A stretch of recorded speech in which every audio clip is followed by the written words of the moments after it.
Aloha Hawaii, my name is PJ, I'm your host, and this is the weekly sports update. Rickie Fowler took home the glass trophy on Mother's Day, winning the Players' Championship to take home only the second title in his young career by holding off Kevin Kisner and Sergio Garcia in a three-man playoff under the new three-hole aggregate format. After 72 holes in Ponte Vedra Beach, Florida, Fowler shot 1 under par over the final 3 holes to hold off 2 other golfers and critics of him being the most overrated golfer, voted on by his peers.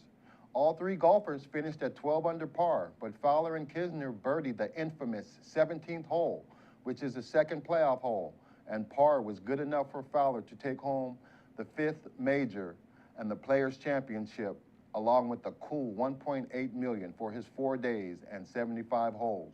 Once again, congratulations to Rickie Fowler, 2015 Players' Champion.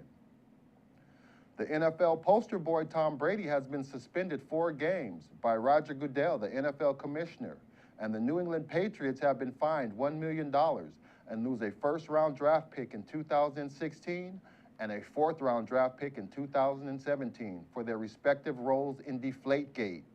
For all those unaware, the footballs in last year's AFC Championship games were deemed illegal because they had been underinflated by the ball boy, apparently under the direction and or knowledge of starting quarterback Tom Brady. After throwing an interception, the Indianapolis Colts noticed that the footballs were underinflated, and that's how the drama began. Roger Goodell announced the sanctions against Brady and the Patriots yesterday, and Brady is appealing the suspension. Injuries are playing a major role in this year's NBA playoffs, as almost all the teams have been hit by the injury bug. In the East, Cleveland has tied the series up at 2 games apiece against Derrick Rose and the Chicago Bulls, with LeBron James hitting a devastating buzzer beater in Game 4.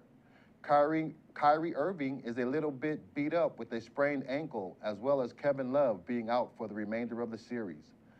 The Washington Wizards are dealing with their own superstar being out, as all-star point guard John Wall continues to nurse his 5 displaced fractures in his hand. Atlanta has regained home court advantage after splitting games on each team's home floor to tie the series up at 2 games apiece. Meanwhile, in the Wild Wild West, the number 1 seeded Golden State Warriors are in a battle with the Memphis Grizzlies, as they match up is also tied at 2 games apiece. Starting point guard Mike Conley also missed the first game of the series with a fractured cheekbone and is currently wearing a mask. The Los Angeles Clippers, on the other hand, have adjusted to Chris Paul's pulled hamstring, and after dropping 1 game on the road, the Clippers held home court with 2 victories at Staples Center to take a commanding 3-1 series lead in that contest. All 8 teams will be back in action over the next couple of days as the playoffs really start to heat up. Locally, UH men's baseball team is on a 6-game win streak after sweeping UC Riverside last weekend to make it 2 consecutive road sweeps for the Bulls, bringing their Big West Conference record to 12-9, which sets up all kinds of scenarios heading into the final conference against first place Cal State Fullerton. Junior right-hander Tyler Brashears, coming off back-to-back Big West Pitchers of the Weeks, continued to dazzle, as well as sophomore lefty Quentin Torrance Costa, who picked up their 8th win and 8th save respectively. Shortstop Jacob Sheldon Collins' bat has been on fire lately and has been a big part of the 6-game winning streak, along with Alex Sawelson and Chase Kowal. The Rainbow Warriors finish off Big West play with their final games at Les Murakami Stadium this weekend before they go on the road to face Abilene Christian and Arizona in Tucson to conclude the regular season. The number 5 University of Hawaii women's water polo team finished up a 19-10 overall season and ended up beating UC San Diego 13-8 on Sunday afternoon at the Avery Aquatic Center at Stanford University. UH was led by Gabby Matalato Diaz and Emily Carr, who had 3 goals each, while Chloe Barr and Zoe Respondic chipped in with 2 goals apiece. Goalie Sarah Logan had 8 saves to protect the net for the Lady Bows. The Rainbow Rahini were making their 4th appearance in the NCAA tournament and lost to USC and Princeton before beating UC Davis in the 7th place game. Great job, Lady Bows.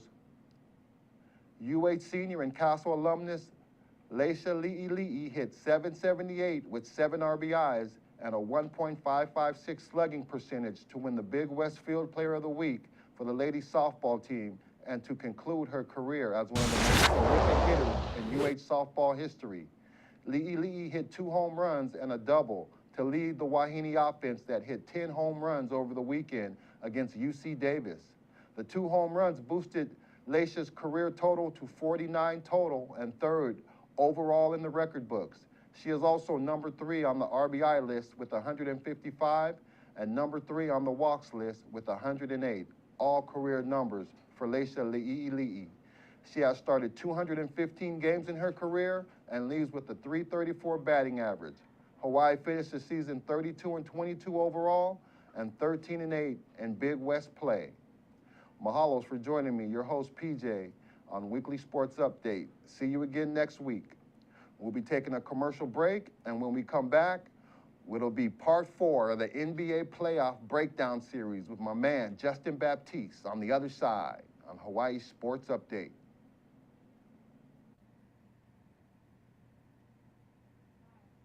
Aloha, my name is Miley Scarpino, and I'm the host of the Empower Hour.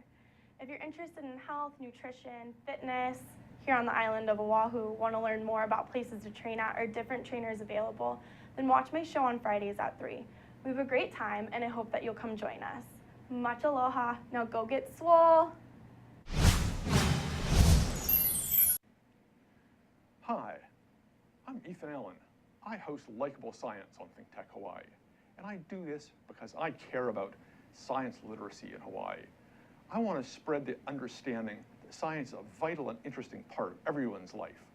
I want to make sure the broadest possible spectrum of people understand the beauty and the value of science and realize that science plays out each and every day of their lives.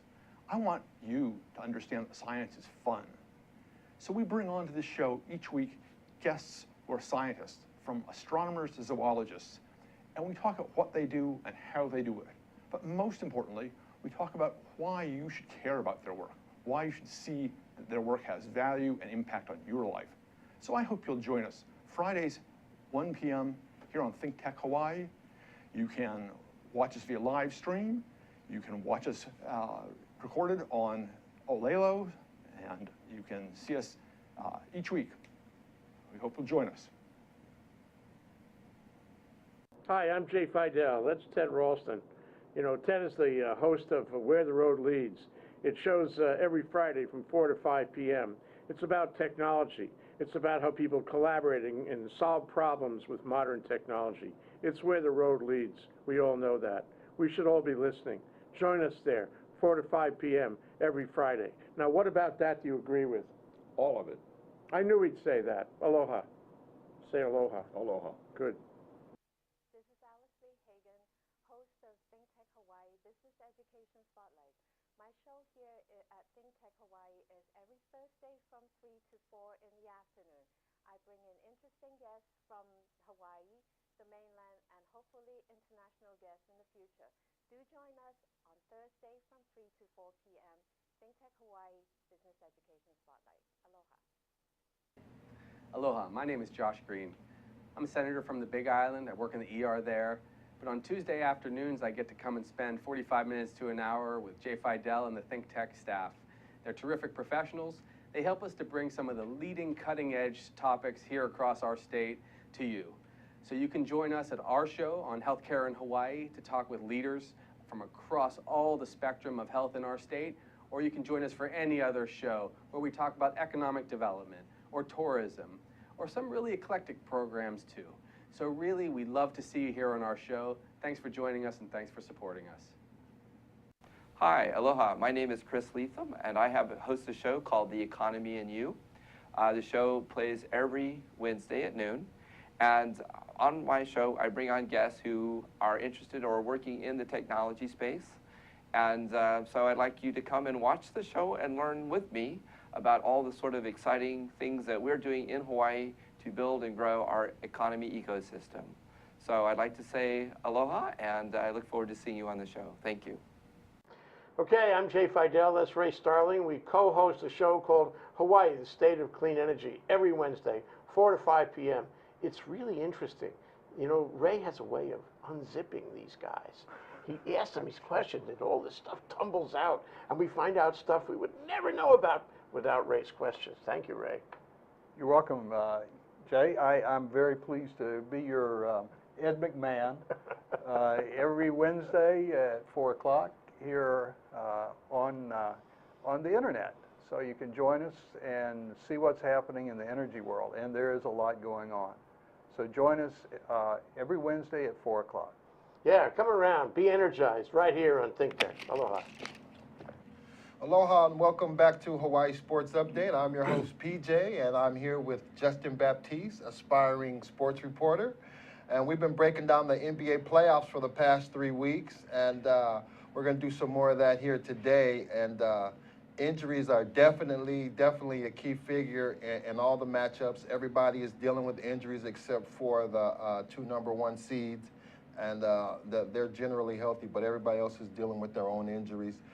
If you want to chime in or you have something you want to say or a question that you want to ask about the NBA playoffs, that's not a problem. Just hit ThinkTech HI, and you can tweet us now live during the show. Give us a tweet. Give us your input on what you feel is going to happen in the playoffs or whatever conversation that we're talking about. You can chime in on that. And Justin, let's get to the East right away, man. John Wall's injuries, you know, is supposed to be huge, but Washington's still battling. They're tied with Atlanta 2-2. And Chicago and Cleveland are tied up at 2 apiece. Of course, Kevin Love is out, but now Chicago is going to have to deal with the bum hamstring, of Pau Gasol. What do you think about Game 4 with Atlanta and Washington, and what do you think either team's going to have to do to get an advantage in this series? Well, I mean, when you look at both teams, especially with the way they've both been playing, Atlanta's been playing much better than they played in the last 2 games. They've been hitting their shots from the perimeter, and they've also been, getting fouls and, making plays. But as far as Washington is concerned, they've been leading under Paul Pierce, and Paul Pierce has led the way with the absence of John Wall. So he's been stepping it up. They've been playing a lot better as a team. But overall, I think the winner should be the team who plays basketball, who doesn't have too many turnovers and gets the offensive rebounds and defensive rebounds. Okay, well, and on Atlanta's behalf, Kyle Korver hasn't really caught fire yet, and they're still tied up in the series 2-2, which should give them some good incentive. Korver is the one who spreads the floor for them, and he's deadly from 3-point. Jeff Teague stepped up huge in Game 4 with 26 points and 8 assists. Paul Millsap had 19 points and 6 assists. Al Horford had 18 points, 10 rebounds. And then Dennis Schroeder off the bench had 14 points and 8 assists. In that game, Atlanta had 30 assists on 42 buckets. And when you're passing the ball and moving it around that well, to have 30 assists on 42 buckets is huge for Atlanta, and I feel like they're starting to sort of get back in their rhythm a little bit. I agree. What do you feel about that? Same here, yeah. Okay, and now as far as Washington's concerned now, Paul Pierce, he had that wide open shot, So sometimes when guys are that good and they get the ball and no one's on them and they're wide open, he had that little hesitation right there. And then he shot the ball, and of course the guy came at his legs which is always a distraction when you're shooting the ball. But Paul Pierce, if he'd have buried that shot, that would have totally turned the whole tide of the series around. But now Atlanta has regained home court advantage, and it's a 2 out of 3 now, going back to Atlanta.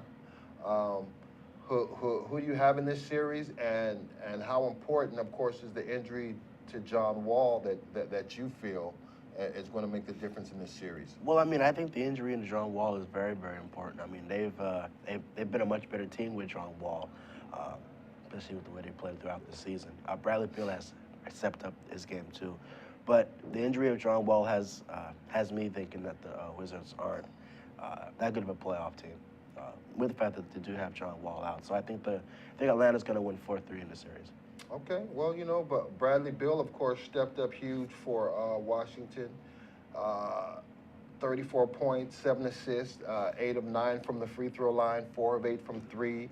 Will Bynum came in and gave some big minutes off the bench with 10 points and a good defensive effort, you know, on Rose and also on Jimmy Butler. Ramon Sessions, 13 points, 5 assists, and Nene had 12 points and 7 rebounds. That's about what you're expected to get out of Nene. And, you know, it's coming down. You know, what it's basically going to come down to is execution. You know, Atlanta, they're a jump shooting team, and they get hot and cold, like we discussed earlier. You know, they shot 47% from the field, 47% from three-point line, 78% from the free throw line, and had 30 assists on 42 balls. They almost played a perfect game. Right. You know, and that's the kind of effort that it's going to have to take, even with John Wall out, for them to beat Washington's effort. And of course, like I said,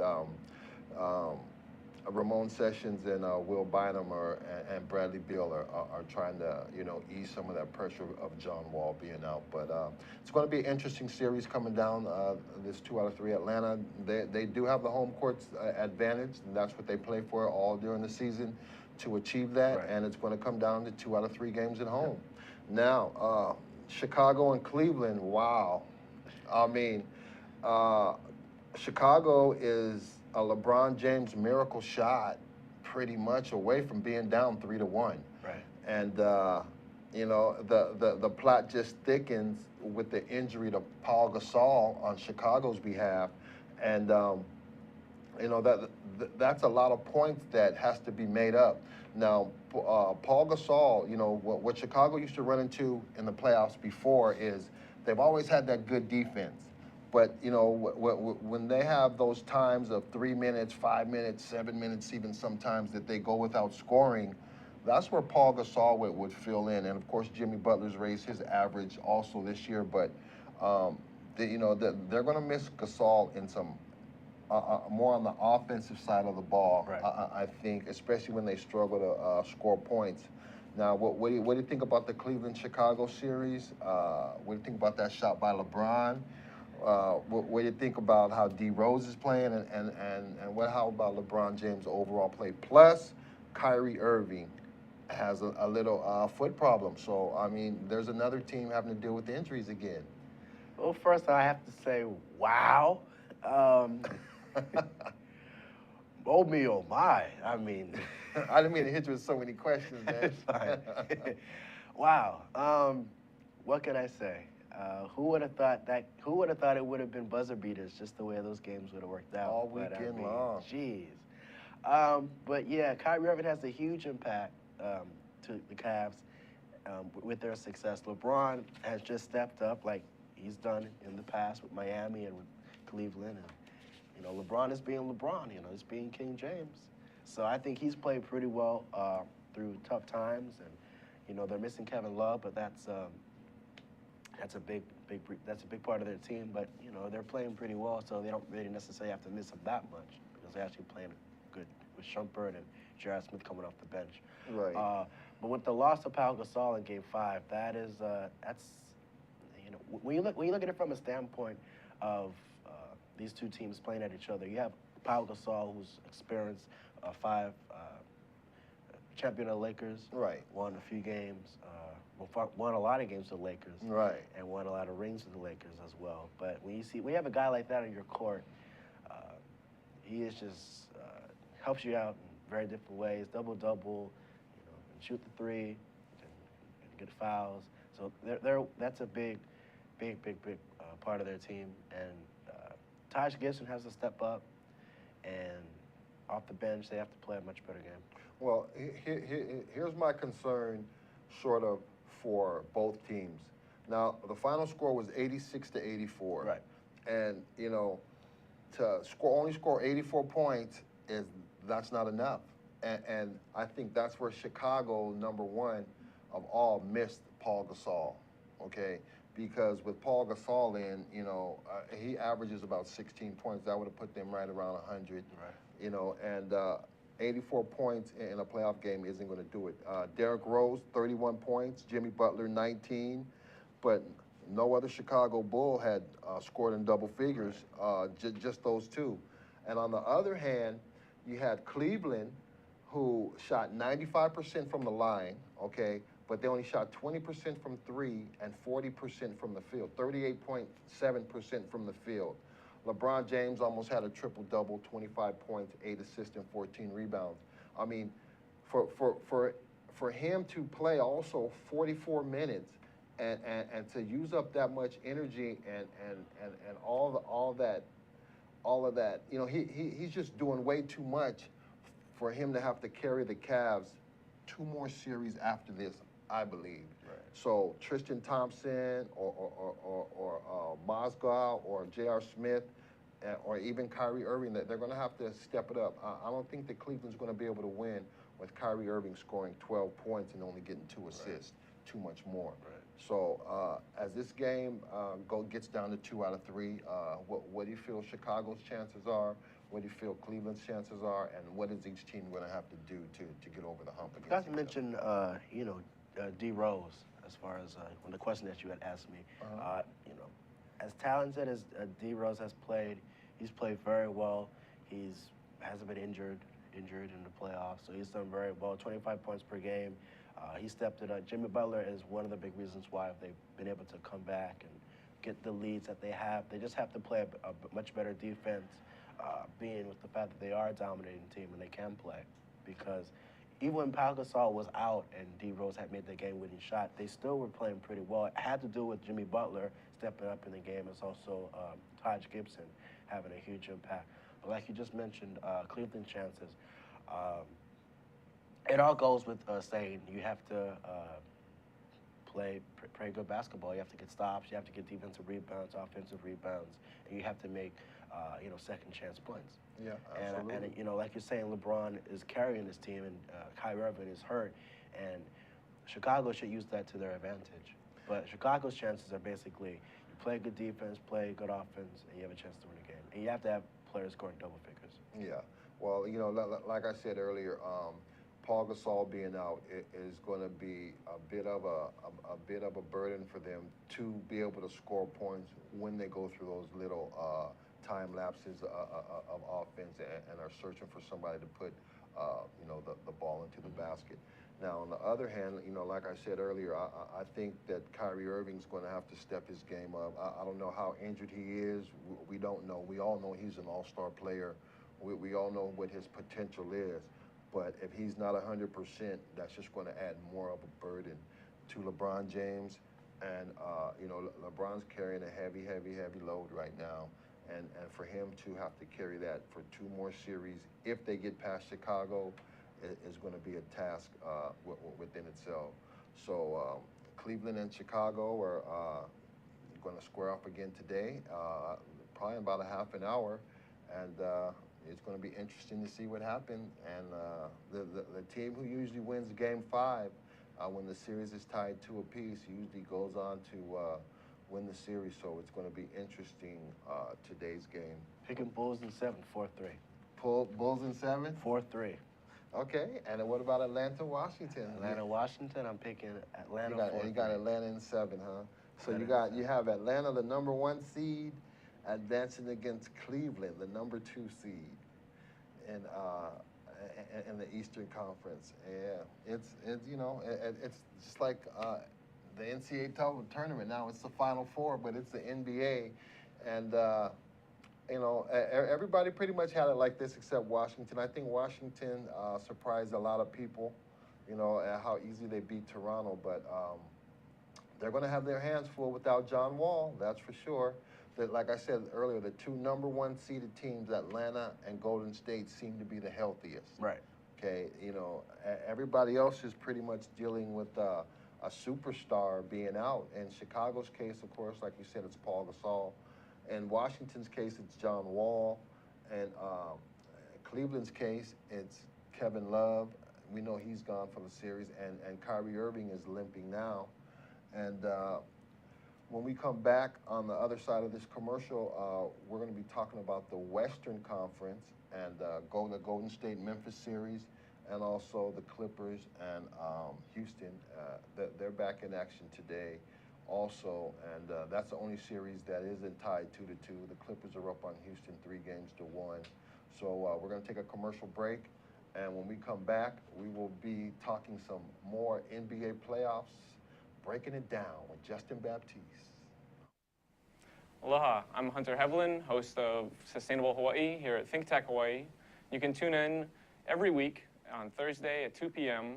to see interviews with sustainability professionals from around the state and even further abroad, learning about activities with water management, food security, waste management, and a whole host of other fascinating opportunities to get engaged with making a greener island.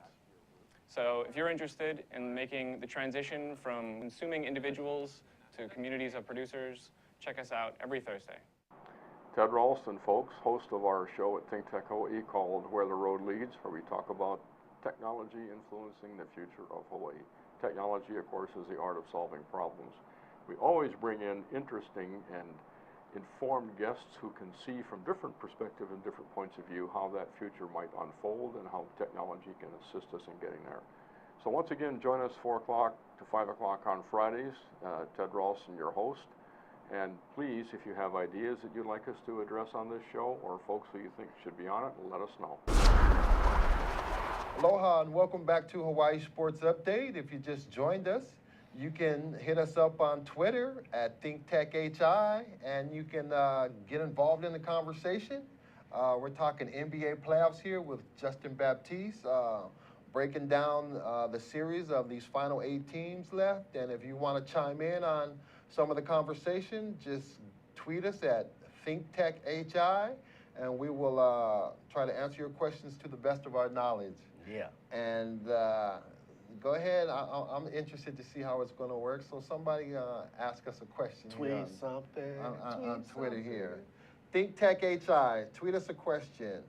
Now, Justin, before we left, we were finishing up on the Eastern Conference, and of course talking about the injuries that have definitely affected both the East and the West. You know, the 2 top-rated teams, you know, like we said, are pretty much the ones who are the healthiest teams, exactly. which is Atlanta and Golden State, Right. which is a good sign for them. Right. Memphis, you know, they got Mike Conley back and turned that into a series, because definitely without Conley, they wouldn't have had a chance. But Conley is definitely the glue to that team, and since Conley's been back, they've won 2 out of 3. So it's going to come down to another 2 out of 3 on the Warriors' home court. And what do you got to say about that series, Golden State and Memphis? You know, this was actually the first time Golden State had their backs up against the wall all year long. They hadn't lost 3 games in a row for the whole year, and they held true to that. Steph Curry, he hasn't been playing to his MVP potential. He's been averaging around 22 points a game, which is a little bit under his average in the playoffs, but he stepped up huge last night, 33 points, 8 rebounds, 5 assists. You know, Golden State just had a total team effort. I think they had 5 guys in double figures. Iguodala came off the bench with 11 points. Klay Thompson, who really hasn't hit his stride yet now. Right.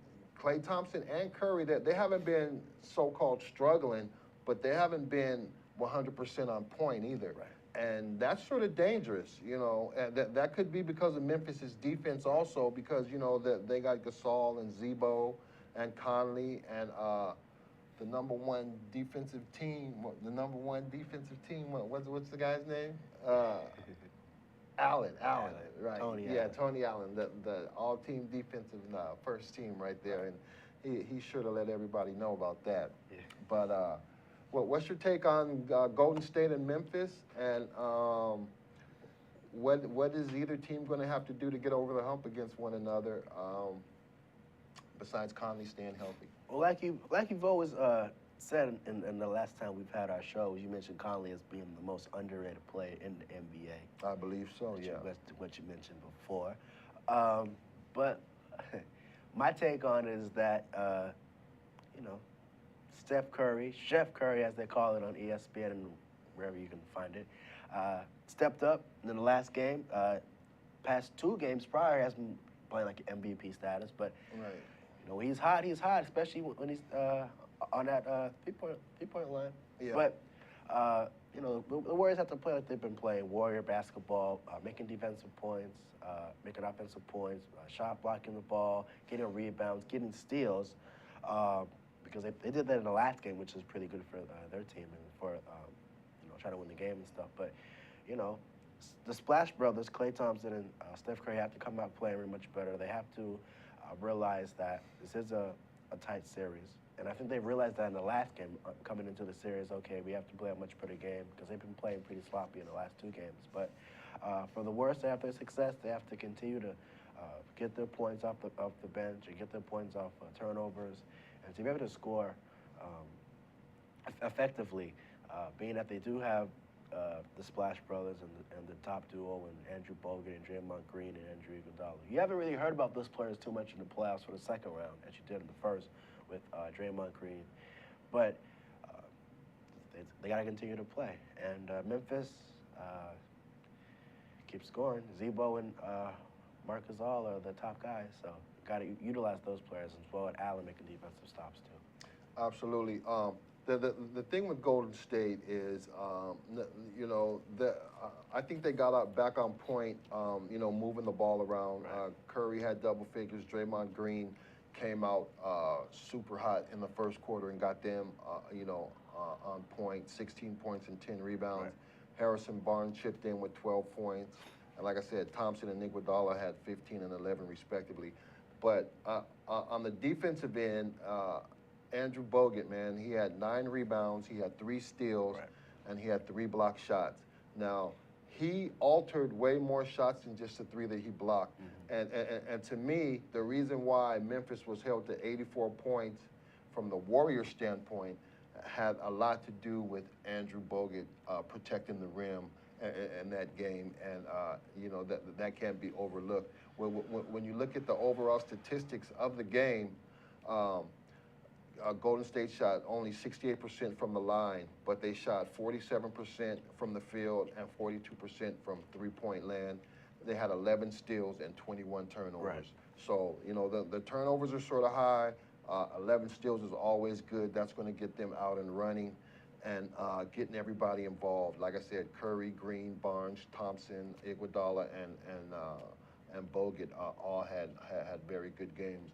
Now, on Memphis's point, you know, I sort of find that they're dumping the ball into Gasol just a little bit too much. You know, I mean, of course, you can't go wrong with Gasol. The guy had 19 points, 10 rebounds, and 6 assists. We all know he's a very good passer underneath. But I think if they alternate and run it in, you know, run the offense through Zebo a little bit more, it's also going to free Gasol up for his mid-range jumper. Those 2 guys, you know, they're the catalyst for sure, you know, and they have to put up big numbers every night. Zebo's 12 points and 11 boards isn't going to get it in this series. Right. Mike Conley had 10 points and 7 assists. He's going to need some more offensive production for Memphis to get back on track. Vince Carter, he came off the bench. You know, he's still a formidable guy. 10.7 rebounds in, I think, 18 minutes or something like that. But, you know, the Grizzlies, they shot 77% from the line. They only shot 22% from the three-point line and 40% from the field. Or, excuse me, 37% from the field. So that's letting you know that they're not getting the looks that they want. They're already not a very strong three-point shooting team, probably the weakest three-point shooting team of the 8 teams left. And, you know, that's why they got to alternate between Randolph and Gasol, man, and sort of get both of those guys going. You know, Zebo has to be active, man, because he sort of tends to fade away and drift away from time to time. As awesome as a player as he is, I think Memphis has to implement him a little bit more at the beginning of their sets. Now, who do you got in this series? And, you know, you got the home team or you got Memphis? Well, like you mentioned about Memphis just now, Vince Carter, yeah, that's That's one of the OGs still left in the game, still Absolutely. playing. He played when he was with Dallas. I think maybe like a year or two ago. He really stepped it up in key minutes, especially in the regular season too. So I think if they give him more of a shot, you know, they might be able to maybe win the series. But I still have I have Golden State winning the series 4-3. Oh, so you think it's going to go 7 games? Oh, huh? yeah. Okay, well, you know, Golden State 4-3. yeah, Jeff Green's going to have to step up. You know, the Warriors are so deep, man. They even have Stevenson on the bench. You know, Iguodala is huge. Iguodala could probably start for half the teams, you know, in the NBA. Yeah. Like I said, it's sort of scary because Klay Thompson hasn't really got off yet. You know, he's had his moments.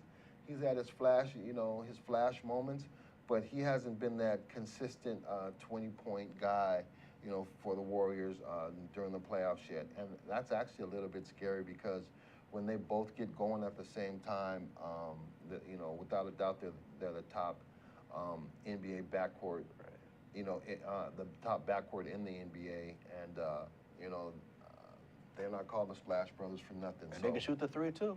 Oh, well, without a doubt.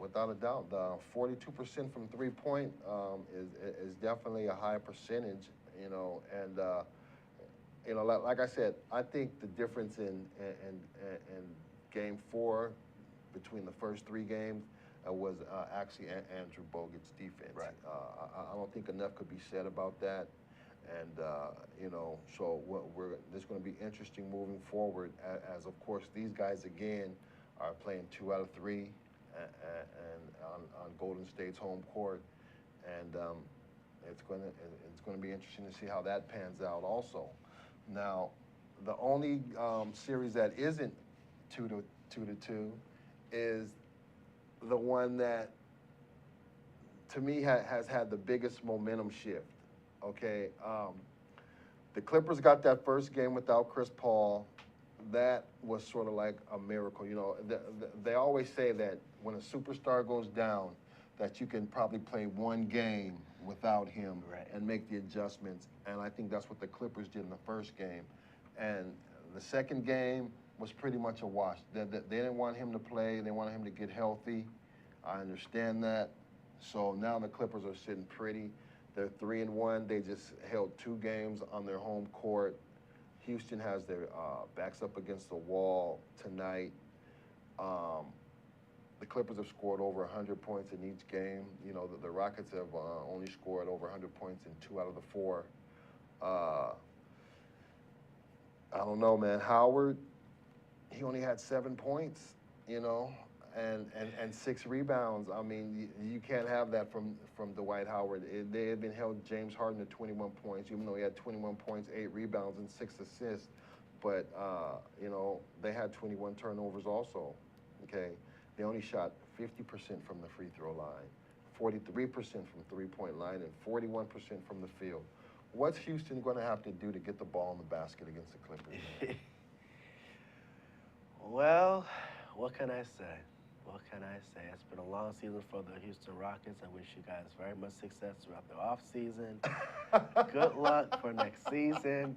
But, you know, straight out, huh? Sad to say, but I feel in order for them to at least win, I think, 1 more game, they have to, you know, they have to do a better job at getting James Harden the ball, and he has to play a much better game, and he has to, you know, do what he does best.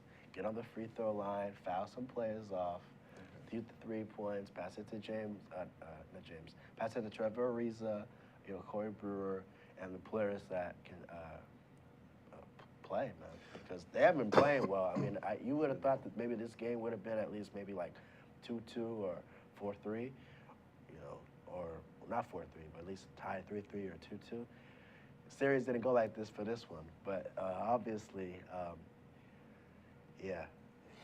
Houston has to come out playing much better than they did. You know, you look at the sheet here. You got 1 point from Josh Smith.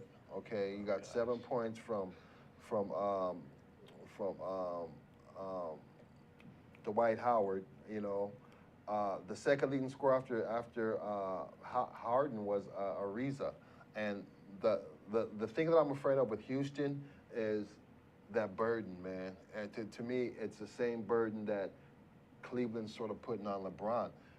Harden just has too much things to do. You know, he has way too much to do. And he's not going to be able to do that by himself, especially with Dwight Howard just pulling a no-show with 7 points and 6. I don't understand how somebody with his talent in a playoff game could have 7 points and 6 rebounds, 2 technicals, and he fouled and he got tossed out of the game. I mean, that's not only hurting your team, but it's just making you look bad. And especially after last year, I mean, not the year before with the Lakers and stuff like that. We know his effort isn't 100% when he gets down on himself per se, or things aren't going his way. He just sort of gives in, and a player of his caliber and potential should not do that at all. This comes to show you that Houston just hasn't been ready for this series. Yeah, I mean, they're definitely going to need some more. Jason Terry had 16 points, and Ariza had 18 off the bench, but Terry off the bench, but Howard just can't pull a no-show like that, man. There's no way that they lost 128 to 95. They're getting blown out by 30-something points, and Dwight Howard's getting kicked out of games, and he's not even getting double figures in points or rebounds. I just, and for that game on the other side, the Clippers, they shot 60% from the line. Now, if you take out DeAndre Jordan's 14 for 34, this guy missed 20 free throws. I know. And they still won by 35 points. At 3 minutes into the game, Kevin McHale's telling these guys to foul DeAndre Jordan. I think it messed up the rhythm and of Houston's offense. It messed up James Harden because he didn't get going till sort of late. Right. Ariza kept him in early. Terry kept him in early. DeAndre Jordan ended up with 26 points and 17 rebounds. And of course the Clippers, they shot 49% from the field, 42% from three-point line. So they were hitting their shots. Both teams didn't shoot free throws well. Of course, Houston has Dwight Howard, of course, on the other end, and I think both of those guys, DeAndre Jordan and Dwight Howard, should have free throw shooting contests to have fundraising free throw shooting contests all summer long, so maybe they can shoot 50% when they come back next year. Because I'll tell you, as bad as the hack-a-shack or whatever you want to call it, hack-a-whoever is, if the guy doesn't step up to the line and make 1 out of 2 free throws, I would keep doing it every single time also, But if the guy steps up and makes at least 1 out of 2, well, then maybe he's making a difference. Yeah. So it's going down tonight, the Clippers and the Rockets. The Clippers can close them out in Houston. They're up 3-1. Chris Paul's not 100%, but he's getting there. Houston's going to need a big performances out of Corey Brewer and Dwight Howard, and it's going to be interesting to see how that plays out. Of course, the Grizzlies and Golden State, it's going to be interesting to see how that plays out. Atlanta and Washington and Chicago and Cleveland, they're all going to be interesting. 3 out of the 4 series are tied 2 apiece. Only the Clippers can close out tonight if they win, and the NBA playoffs are definitely heating up. Justin, I would like to thank you once again for joining us on Hawaii Sports Update. We appreciate all your intellect and experience with the NBA game. Of course, I'm your host, PJ, and we're going to be cutting out of here. And we'll see you next week with part 5 of the NBA playoff breakdown on Hawaii Sports Update. Ahui ho.